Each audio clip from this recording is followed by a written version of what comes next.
Do Senhor Jesus. Amém. Os que podem, abra sua Bíblia comigo, por favor. Evangelho segundo escreveu João. Aleluia, Deus da glória. No capítulo de número 15. Aleluia.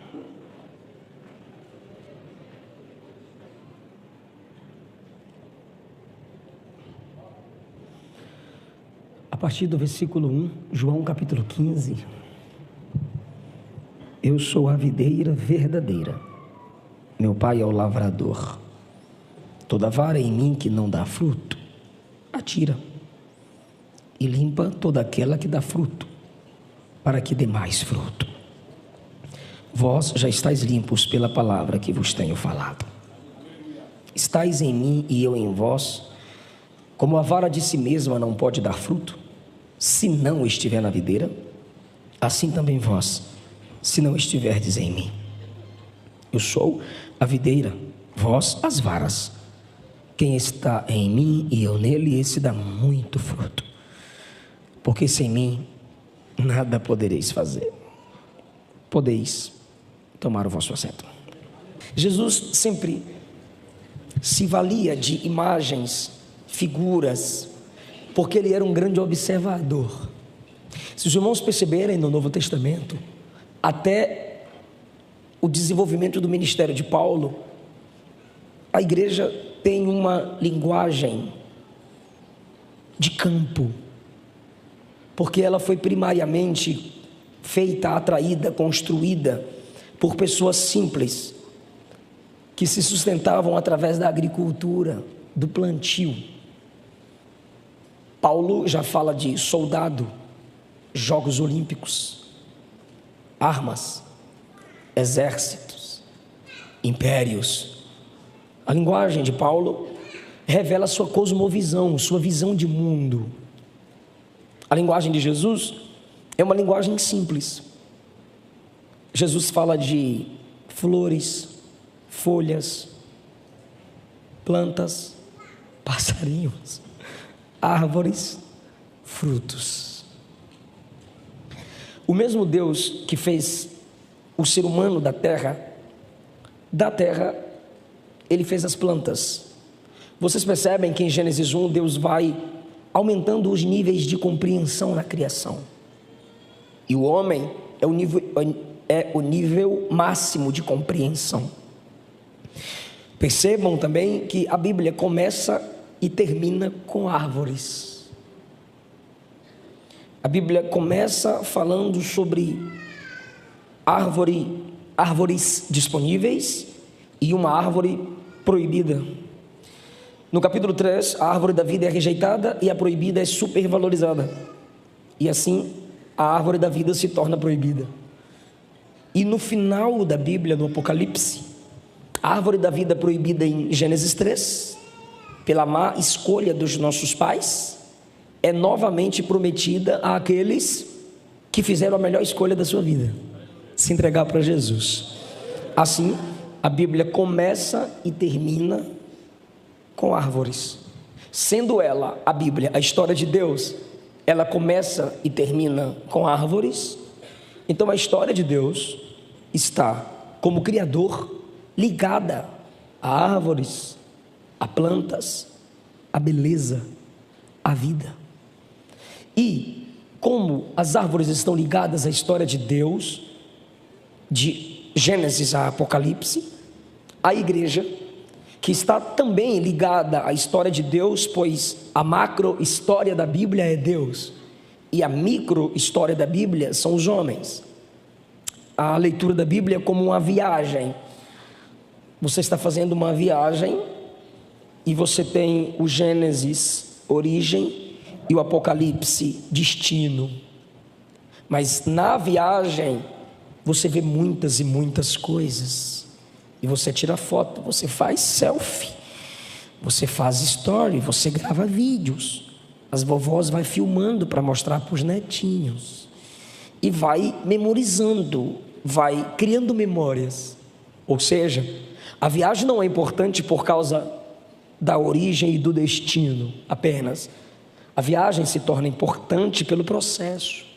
Assim é a leitura da Bíblia. Quando você diz eu vou ler a Bíblia, você está indo ler a história de quem? De Deus. Só que na história de Deus, na macro-história, tem as micro-histórias. Então você começa a história de Deus pelo Gênesis, vai terminar no Apocalipse. Mas aqui na viagem tem micro-histórias de homens e mulheres escolhidos por Ele para fazerem parte dessa viagem na história de Deus. E como nós fomos chamados como igreja para fazermos parte da história de Deus, sendo que esse Deus tem uma vasta história com árvores. Lembra? 1 Pedro capítulo 1, versículo 23. Para falar sobre a regeneração, Pedro teve que falar de semente, para facilitar a compreensão dos leitores, sendo de novo gerados. Por que de novo? Porque primeiro você foi gerado no ventre de sua mãe. Por isso que a regeneração é chamada de novo nascimento. Porque quem foi gerado no ventre da mãe foi gerado pela vontade do varão. Mas quem nasce de Deus é gerado, nasce pela vontade de Deus. Ou seja, você tem uma nova vida, além da sua vida biológica, sendo de novo gerados, não de semente corruptível, uma linguagem associada ao sêmen humano, sendo de novo gerados, não de semente corruptível, mas da semente incorruptível, a palavra de Deus, que é viva e permanece para sempre. O salmista no Salmo 1 diz que o justo é árvore. Ele diz no verso 3: o justo será como árvore plantada junto a ribeiros de águas, a qual dá o seu fruto.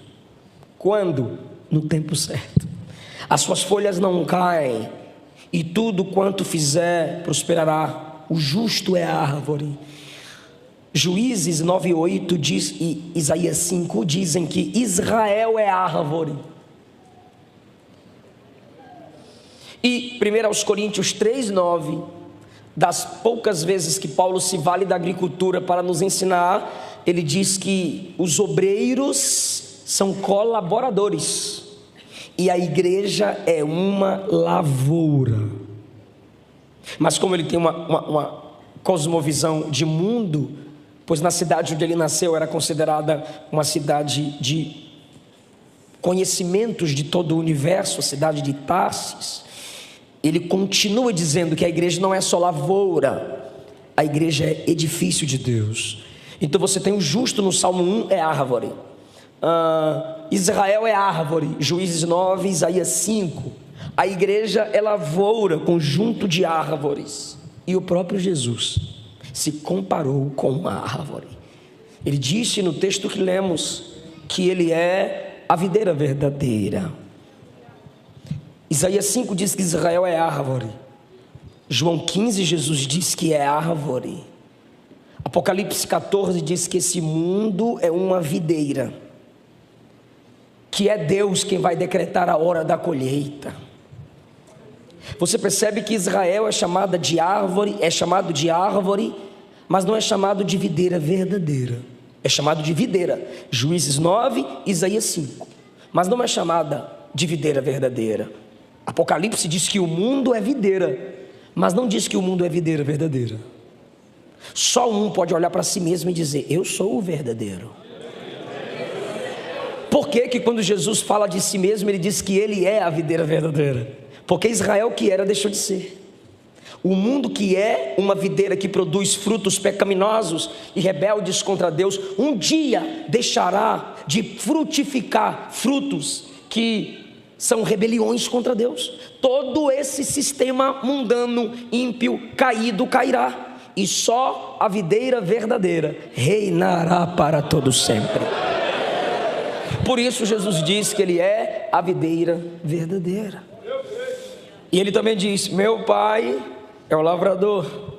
Ele inicia apresentando o pai, ou o lavrador, como pai, porque o lavrador é aquele que deve cuidar da videira, e o pai nunca abandonou o seu filho, a não ser quando o filho deu a vida por nós na cruz e se tornou pecado.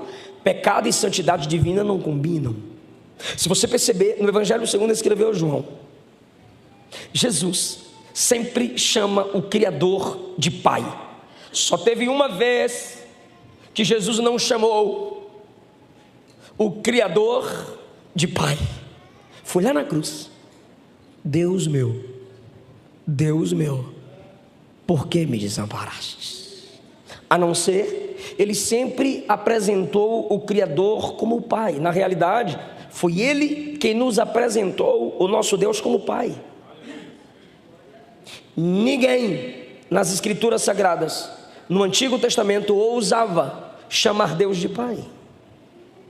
Eles criam títulos para, através das expressões de invocação a Deus, glorificarem a Deus. Abraão, Jeová Jireh. Gideão, o Senhor é a minha paz, Jeová Shalom. Moisés, o Senhor é a minha bandeira, Jeová Nissi. Jeremias, Jeová Tsidequeno, o Senhor é a minha justiça. E por aí vai. Quando os discípulos chegam em Jesus, em Lucas capítulo 11, depois de ter visto Jesus orar, eles dizem assim: Senhor, nos ensina a orar. Aí Jesus diz: quando fores orar, orareis assim: Pai nosso. Aleluia. Sendo ele pai, ele cuida dos seus filhos. Sendo ele pai, ele conhece as necessidades de cada um de seus filhos. Sendo ele pai, ele quer o crescimento de cada um de seus filhos. E quem é pai, eu já sou pai, quem é pai sabe que crescer dói. Parece que não doeu em mim, né? Mas vocês estão entendendo o que eu estou falando.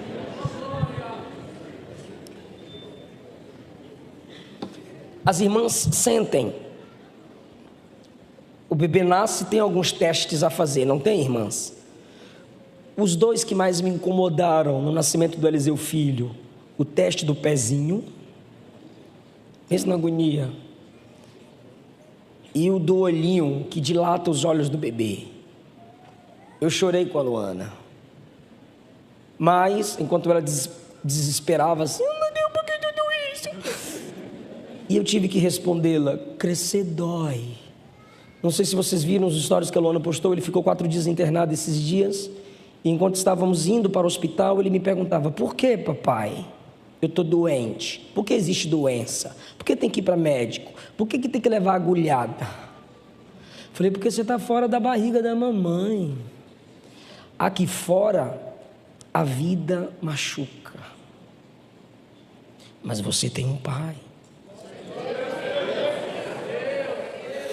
Aí Jesus diz: o lavrador é pai. Continue. Toda vara em mim que não dá fruto, ele tira. Mas ele não é pai? É. E se tu não produzir, ele tira. Por quê? Para você não estragar seus irmãos.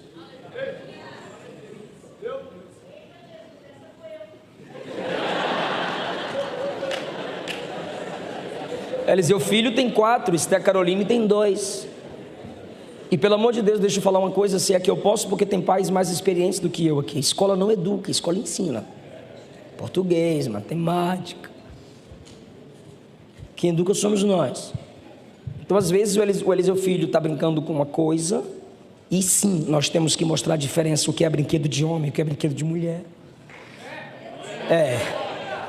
E a Esther, como é a irmã mais nova, quer brincar com o que o irmão brinca. E de tanto eu falar: minha filha, o seu brinquedo é rosa, o dele é azul. O seu, se for vermelho, o dele é preto. De tanto eu falar para ela aprender a separar as coisas, porque a ideologia de gênero, que é um conjunto de ideias, quer que o seu biológico se submeta ao seu psicológico. Quando na verdade a criança tem que ter o seu psicológico submetido ao seu. Menino usa cueca, menina usa calcinha, menino faz topete, menina faz lacinho. É o biológico que vai determinar o psicológico.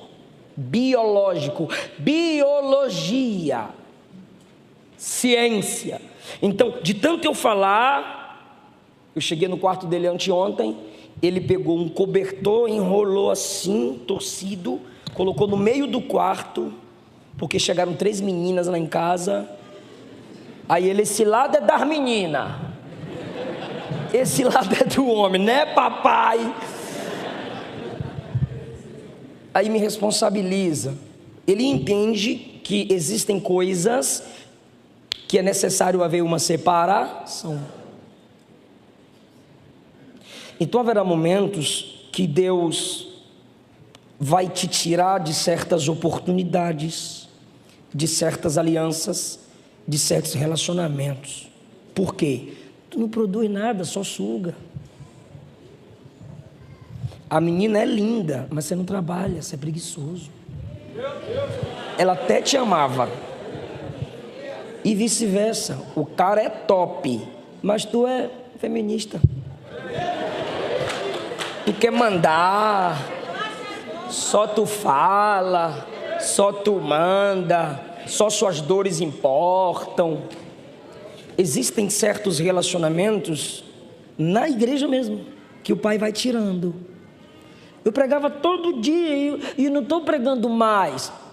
Qual fruto sua pregação está gerando? Tem gente assumindo a tribuna para colocar a igreja contra pastor. Eu cantava top, não estou cantando mais. Qual fruto você produziu?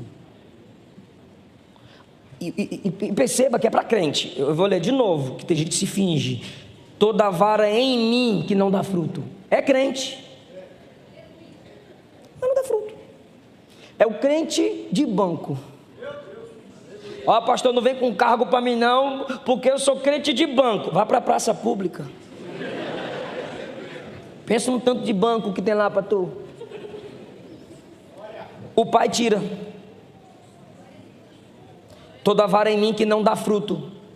O que você faz na igreja? Pastor, eu chego no culto e canta cantor, prega pregador, que daqui a pouco para casa eu vou. É crente que não dá fruto.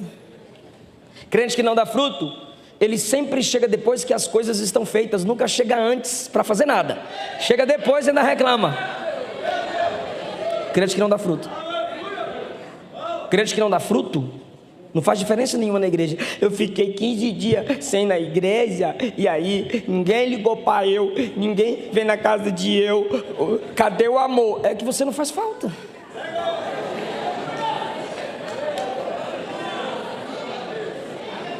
Fala assim comigo: quem nada faz, nenhuma falta faz.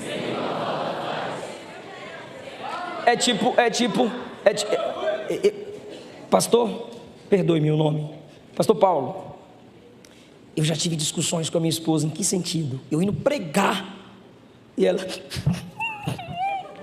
eita, vai sangrar. Fui imitar minha esposa, me dei mal. É uma espinha, eu fui tirar, irmão, me dá um papel.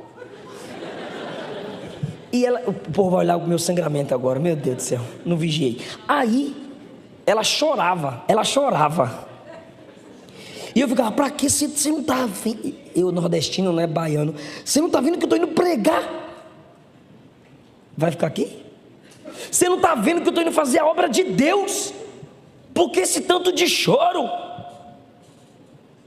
Aí conversando com pastores, eu não vou ficar aqui, não, irmão, isso aqui não. Aí conversando com pastores mais experientes. Obrigado. Isso aqui é mais bonitinho. Conversando com pastores mais experientes, ele falava assim: pastor, deixa ela chorar, e você tem que rir quando ela chorar. Eu falei: na frente dela? Não. Quando você entrar no avião, você dá aquele sorrisão assim, e fala assim: minha esposa sente minha falta. Quem está entendendo? Amém. Aí eu pergunto para os varões e para as varoas também: quando você sai de casa, você faz falta ou favor?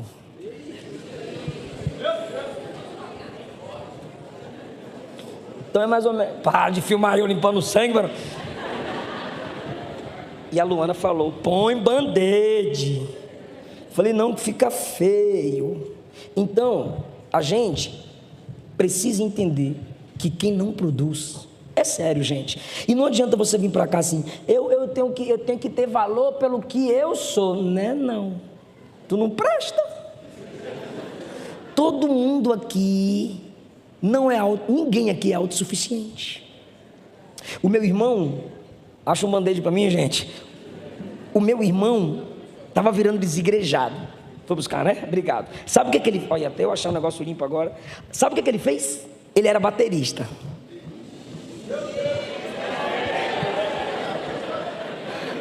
Aqui nem tem, né, baterista? Ih, tem. Não, é sério, ele era baterista. Aí ele... O senhor põe para mim? Tem que dar fruto. Se não der fruto, o pastor Silas corta. Corta pelo mal. Eu fico até emocionado, pastor. Você quer limpar de novo, por favor? Dá mais uma limpadinha aí pra tirar. Aí ele mandou eu limpar. Isso. Dá licença. Que bonitinho. Não estraga o band-aid, não, pastor. Aê. Ó. Pronto, obrigado.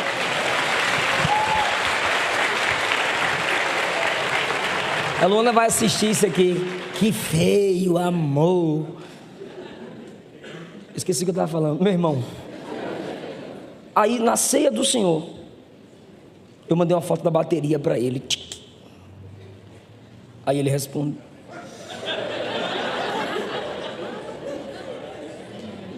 Ela vai pôr um pequenininho. O fruto dela é melhor, né? Mulher, benção demais, hein? É só estancar, pastor, só um minuto. Ela vai estancar. Ai! Calma. Ela apertou. Eu prefiro ele. Obrigado, obrigado. O dela é melhor, né? Mas ele fez a parte dele. Quando ele mandou a foto da bateria, quando eu mandei a foto da bateria,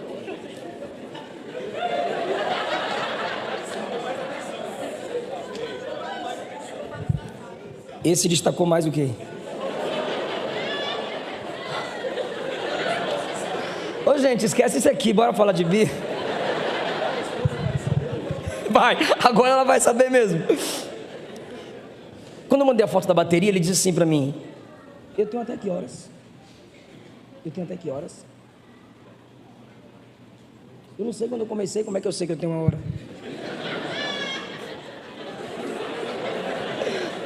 É para eu ir até 8h20. Eu tenho 20 minutos? Então o meu irmão, quando olhou a foto da bateria, ele olhou para mim e disse assim: vocês só estão me valorizando pelo que eu faço, né? Eu falei: você quer ser valorizado pelo quê? Ele: pelo que eu sou. Eu falei: quem é valorizado apenas, quem deveria ser valorizado apenas pelos que é? Meu Deus, se me acelerou, mano. Quem deveria ser valorizado apenas pelo que é Cristo, e nós não o valorizamos pelo que ele é. Aí ele falou: como assim? Eu falei: vou te provar. Você ama Jesus por quê? Ele: não sei. Eu falei: porque ele te amou? Aí ele respondeu primeiro. Eu falei: então você só o ama porque ele te amou. Então não é pelo que é, pelo que ele fez.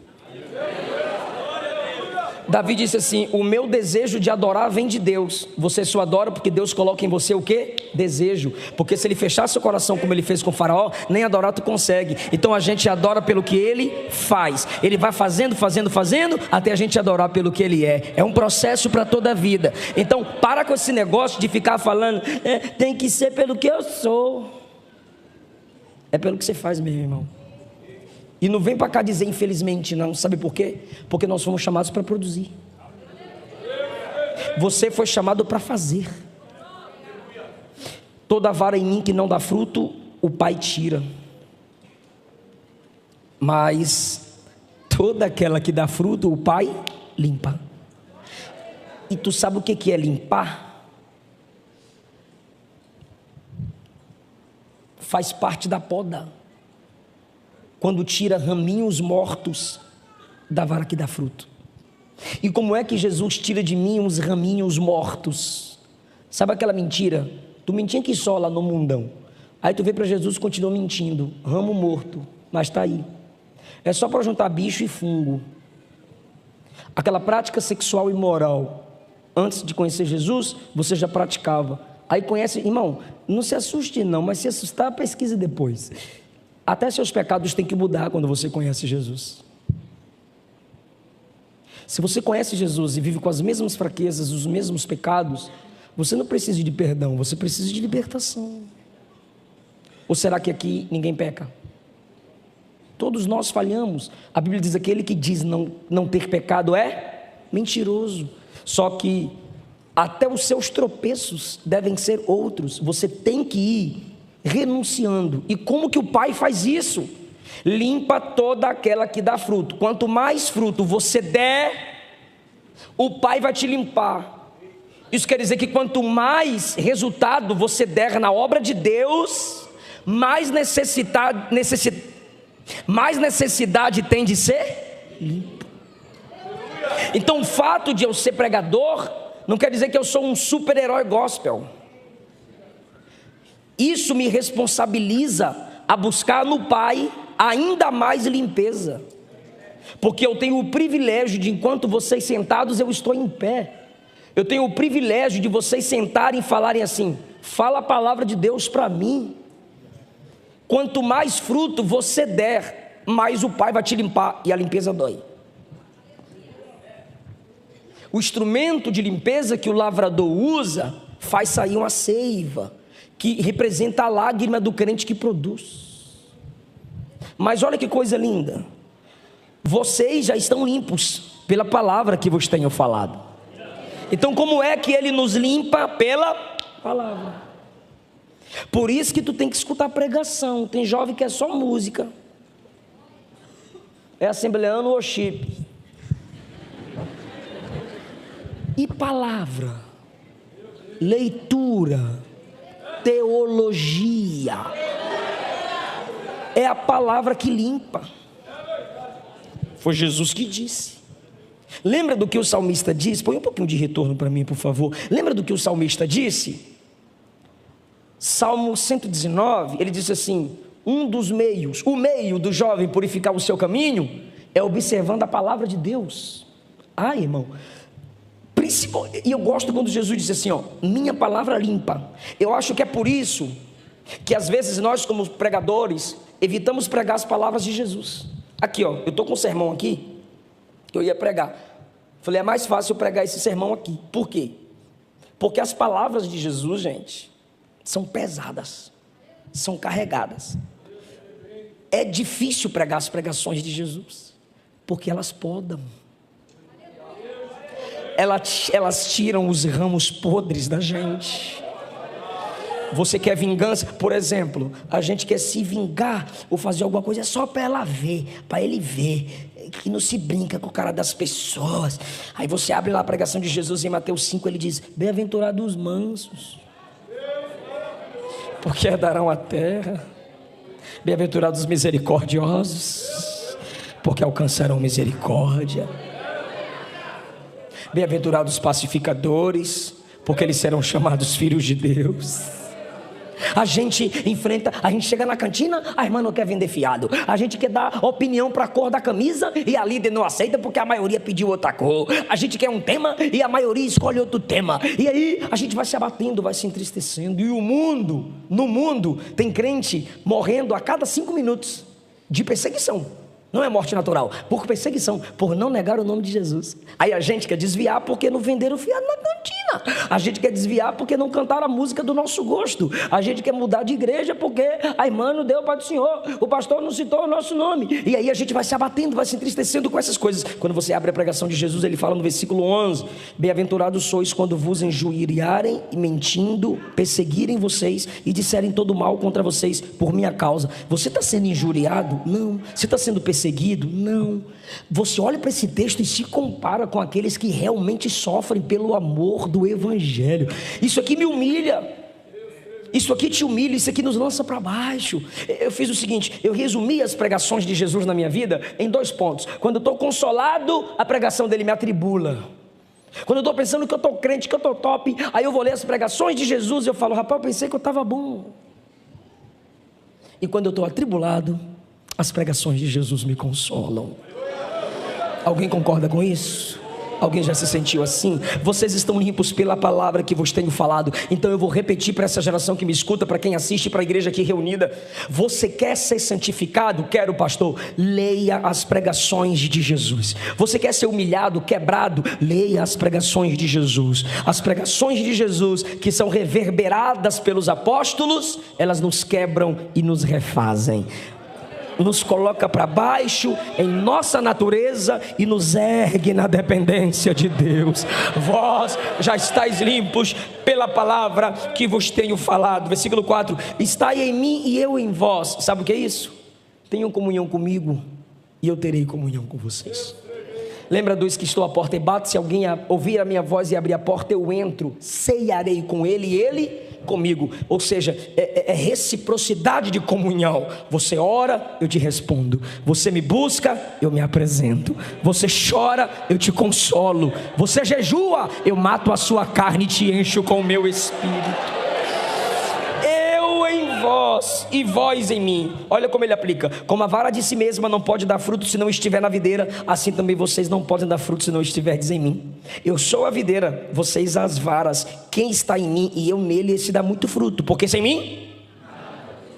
Então eu encerro, eu caminho para a conclusão falando o seguinte: você tem que dar fruto, sim ou não? Sim. É fácil frutificar? Não. Nós temos que ser limpos, sim ou não? Sim. Mas é fácil enfrentar a limpeza? Não. Nós temos que permanecer em comunhão com Cristo, sim ou não? Sim. Mas é fácil?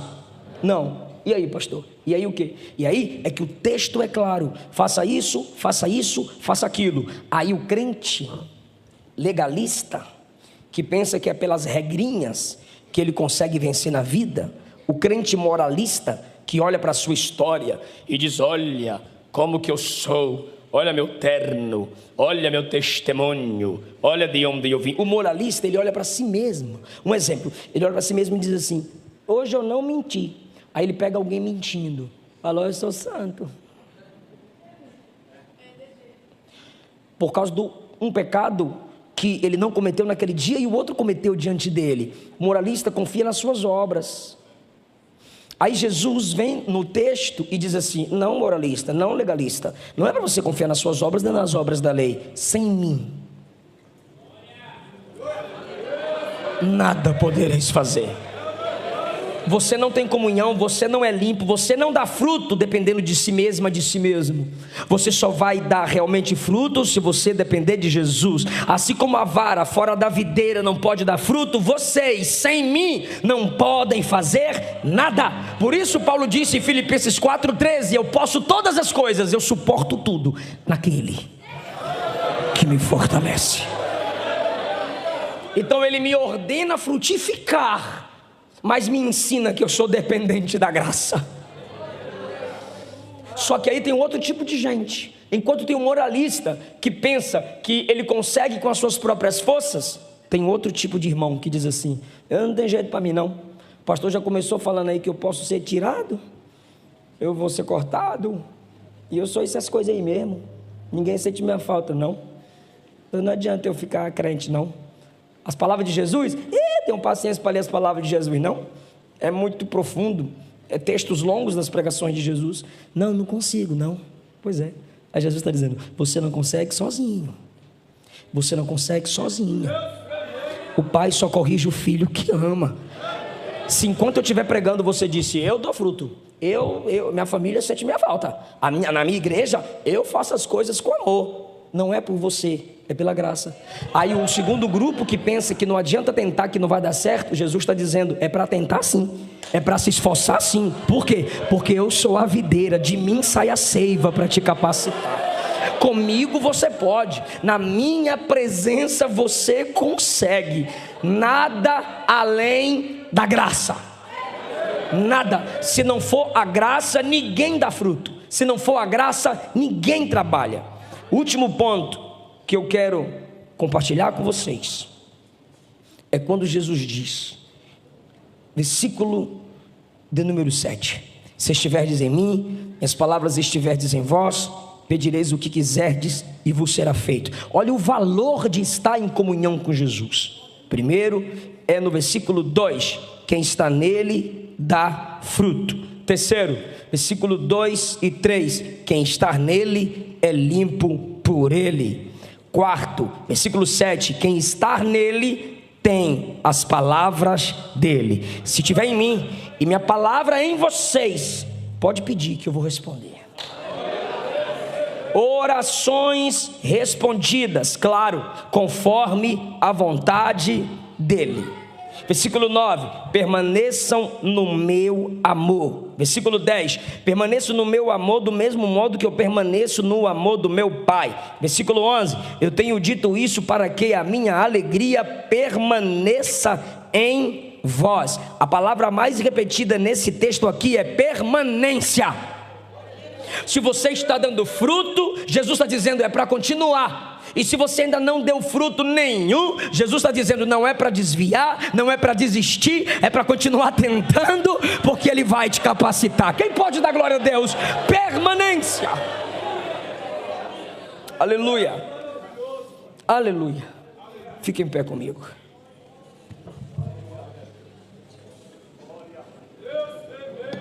Você sabia que toda árvore frutífera tem glórias ocultas? Toda árvore frutífera, ela tem raízes profundas. Todo mundo olha para aquela árvore e diz que frutos lindos, mas não sabem que ela é maior para baixo do que para cima.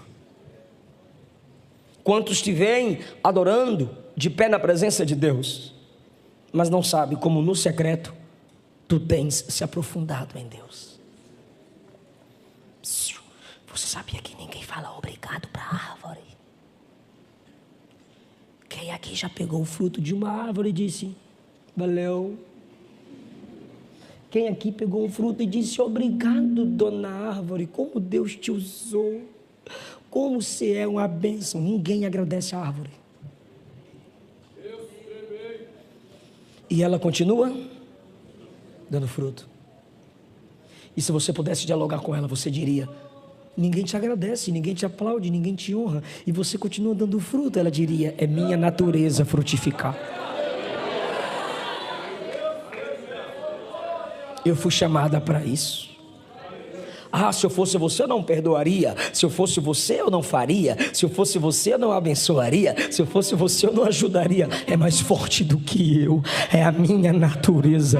Eu fui chamado para dar frutos. Você sabia que a árvore não come fruto?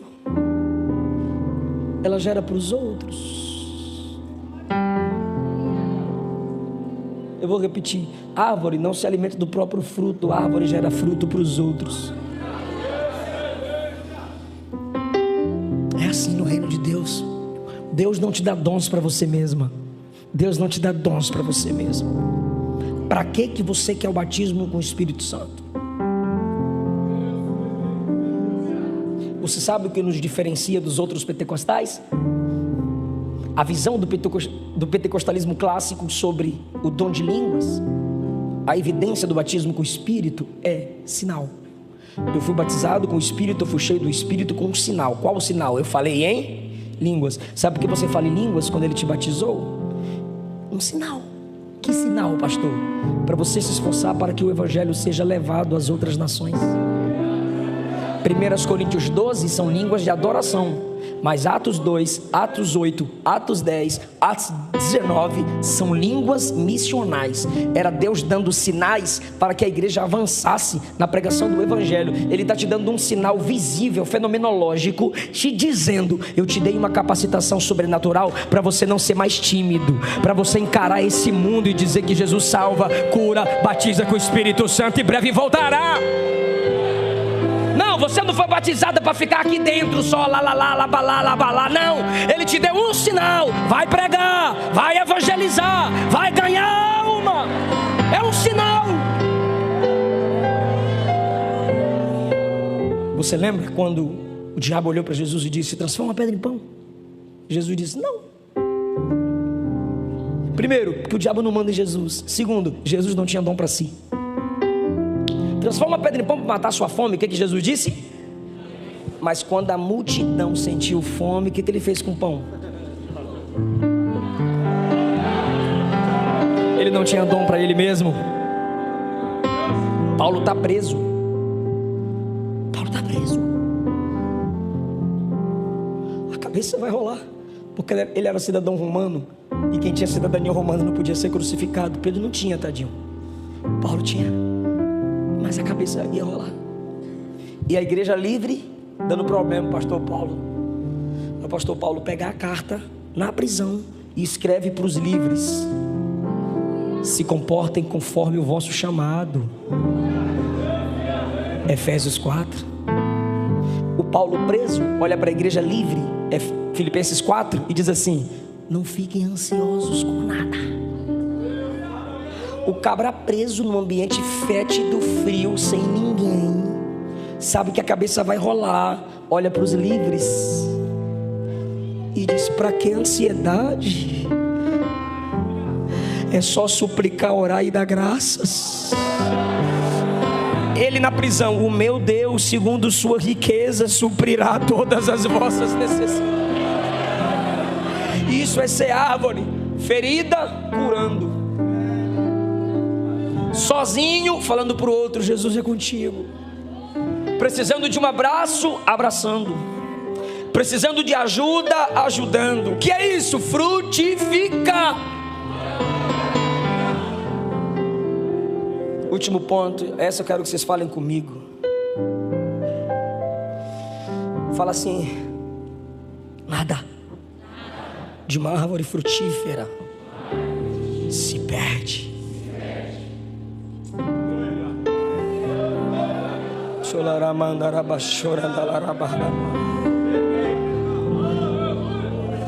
O fruto alimenta,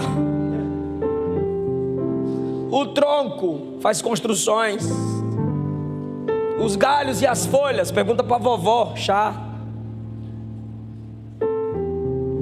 E as folhas com fruto, sombra.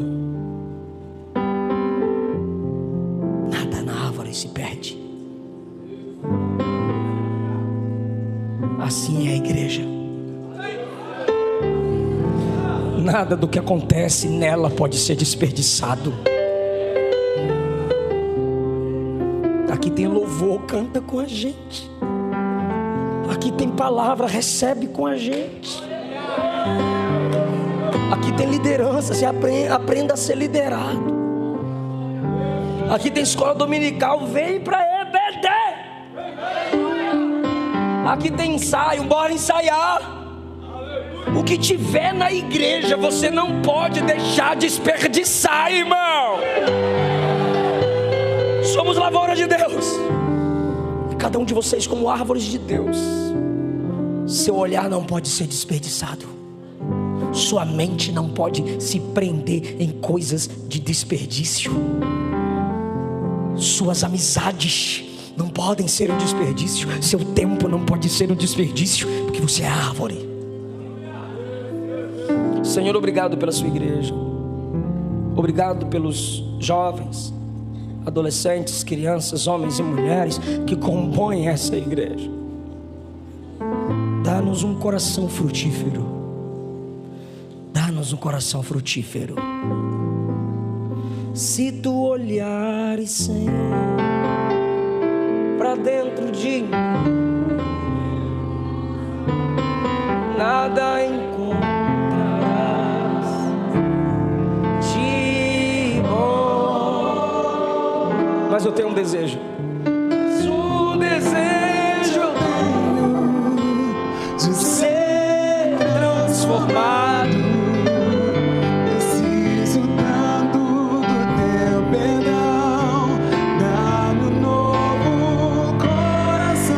Dá-me um coração igual ao teu, meu mestre.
alguém que quer voltar para Jesus?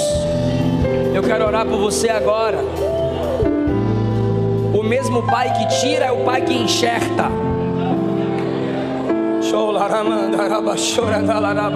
O mesmo Pai que tira é o Pai que enxerta. E você pode ser enxertado hoje na videira verdadeira. Se você se afastou, foi tirado, mas se o Espírito está te chamando, é porque o Pai quer te enxertar. O Pai quer te ligar. A gente quer orar por você. Ou você que nunca entregou sua vida para Jesus, mas enquanto eu estava pregando, você sentiu vontade aí de ser crente. Eu quero ser limpo. Eu quero produzir para a glória de Deus. Algum crente do seu lado vai se esforçar para dar fruto e vai te chamar para vir à frente. Vem com ele, vem com ela, deixa a gente orar por você. Atraídos pela sua presença, cante, igreja. Atraídos pela Desça da galeria, presença, saia daí de trás, volta para papai, vem para papai.